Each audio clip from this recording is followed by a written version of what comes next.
was the first thing that came to mind when I saw tip number one. I was like, oh, made me laugh a little bit.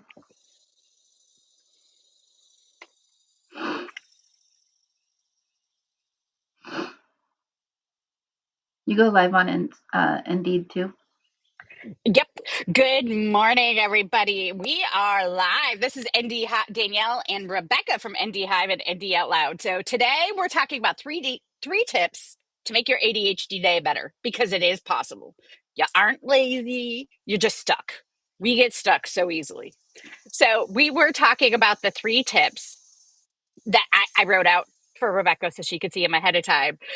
The first one made her laugh. I have a 5 minute rule around here. So, how did you hear? And this is why community is so awesome. How did you hear about the 5 minute rule that I have around here? I heard about it because when I first joined your community, I got connected with one of your clients and I worked for her as a VA for a little while.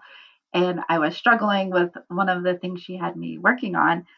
And I was like, I told her I'd been working on it for a couple hours. And she was like, girl, if you ever work on something for more than 5 minutes and you can't figure it out, you need to ask. And that is a tip and a rule that I teach all of my clients. They usually hear about it pretty quickly. I was like mortified that it took Rebecca a little bit to hear that, but that's why community is so awesome because not only are the coaches like giving the information and helping you with tips and tricks and tools, everybody in the community is absorbing that information and and telling everybody else about it because it helps them so much. Mm-hmm. So, what is the 5 minute rule? What's a 5 minute rule, Rebecca? It is when you are working on something and you're trying to figure it out and it's taking you more than 5 minutes, you need to go to your community or a safe place and So the other part of the 5 minute rule is if you are stuck for more than 5 minutes, also go ask for that help because we often, when we're stuck and can't do a thing, we don't have motivation because we aren't making the dopamine that we need ask. because we don't make dopamine that we need. Okay, no, let me rephrase that. We do make the dopamine that we need, our brains make it, but it doesn't go to the space that it's supposed to go. And it just goes to the sensory overload world instead of motivation. And we often can get motivated when we have co regulation, which is for us around here, that's accountability, community, and body doubling.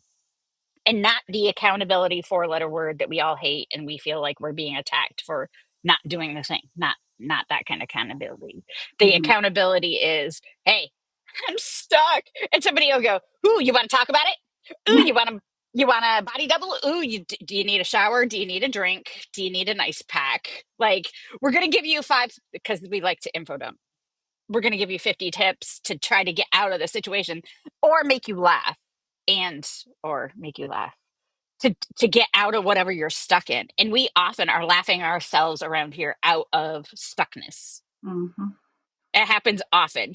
Yesterday, one of our team members was really, really struggling. She had a major RSD moment, and I sent her a bunch of stats, logical stats. And she's like, that's not what I was looking for, but thank you because it did make me feel better because we like to help each other. Mm-hmm. And that's one of the most amazing things about the ADHD and ND community is we are so ready to help one another. Yes. And that's why community is awesome. So, tip number two community, community, community, because we need a safe space to unmask. Y'all want to wear your Disney ears while cleaning your kitchen? Go for it. You want to wear, oh, space. I'm outside and somebody's walking by. Do you want to wear a sparkly dress and a crown to sit and do your paperwork or call your doctor's office? Go for it. You want to know what nobody's going to do here? One, make you feel weird. Two, we're going to ask you where you got the crown Yes. or the ears or when's your next Disney trip, which could start a whole other conversation. So sorry about that. Um, Nobody's going to laugh. We all think that's completely normal around here. And Today, awesome. well, not that you could tell because I'm in my wheelchair, but I have a twirly purple skirt on. And even though I almost fell over doing it, I twirled my purple skirt today because it made me feel better. That's awesome. Some days we just need to wear the goofy thing that makes absolutely zero sense with the rest of our outfit, or wear the crazy outfit, or use the purple sparkly vibraty pen, or use the Donald Duck pen, or whatever it is. What do you need to feel fun today, again, to create that motivation? And how can you do it with other people who are going to join in? Because I don't know how many times I'll have a pair of ears on and I'll go to get on a live with somebody and they'll be like, hold on a minute. And then they come back with their ears or a hat or whatever, or the crazy coffee cup or the whatever. We want to do things together. We don't want to feel alone. And I know for you, that's a really big deal. You actually wrote a blog post that's made everybody on the team cry. And three or four of our users have reached out to me and like, oh my gosh, this is why we do what we do. So tell us why community is so important to you. Well, community is so important for me. First off, because it just helped me feel not alone. And by just simply by not feeling alone, just took a huge weight off of my shoulders. And knowing that I can come to my community with anything and they will either laugh with me or they'll say, well, I forgot this or I did this. And it's just so nice to have that and to be able to unmask and be who I am without judgment or any of that. I think the other part of it for me, as the person who's been designed and set up this whole entire system that we have here, for me, it's so cool to watch others not need me. The community functions as a hive and hive people because I don't necessarily have to be on every single call. I don't have to be the one with the answers for everybody. Rebecca is the most encouraging person on our team and will encourage anybody out of whatever they're stuck in right now.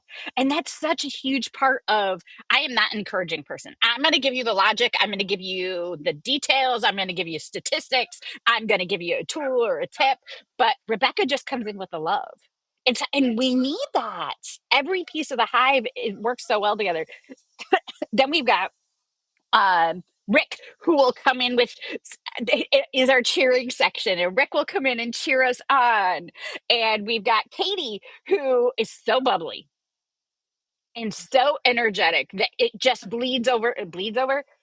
No, it ripples out to everybody else when we're on calls together and stuff. Even in silent body doubling, you see her bopping around, and it just makes you smile and want to take part in that. So therefore, I get things done because Katie's bopping around and body doubling. And our silent body doubling, not our chatty body doubling. Now, chatty body doubling, I love chatty body doubling because we get Rebecca's son in there sometimes, just listening A to. lot of that.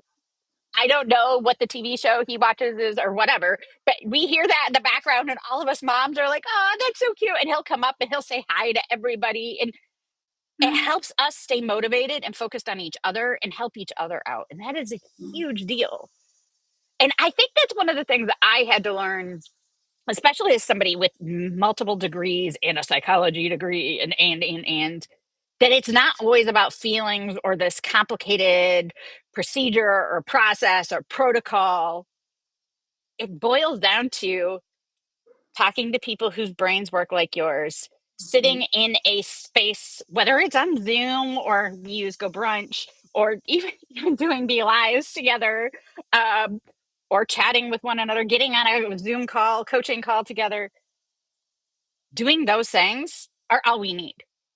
I didn't need another planner. I didn't need another ADHD app telling me how to get things done or whatever. I didn't need a therapist in this context because the therapist has Tara. I'm not knocking on therapists, I promise. Therapists definitely have their place in your treatment and stuff, but when it comes to not feeling lazy, alone, frustrated in that shame cycle because I'm not getting things done, I just needed community. That's all I needed. And I needed a community that I had to invest in. For me, I'm not paying for this every month. I'm showing up. I'm doing all of the work. Let me tell you, there's a lot of work here. So I have sweat equity into this as the founder. But if I don't invest in it, I'm not going to show up. And I tried for years to do every free body doubling thing that I could find, and they never helped. One, because they were never the same people. So I never got to know anybody. And that was a big deal. And two, because I didn't invest in it, why would I show up for it? And around here, if you don't show up, I'm messaging you. Okay, where are you?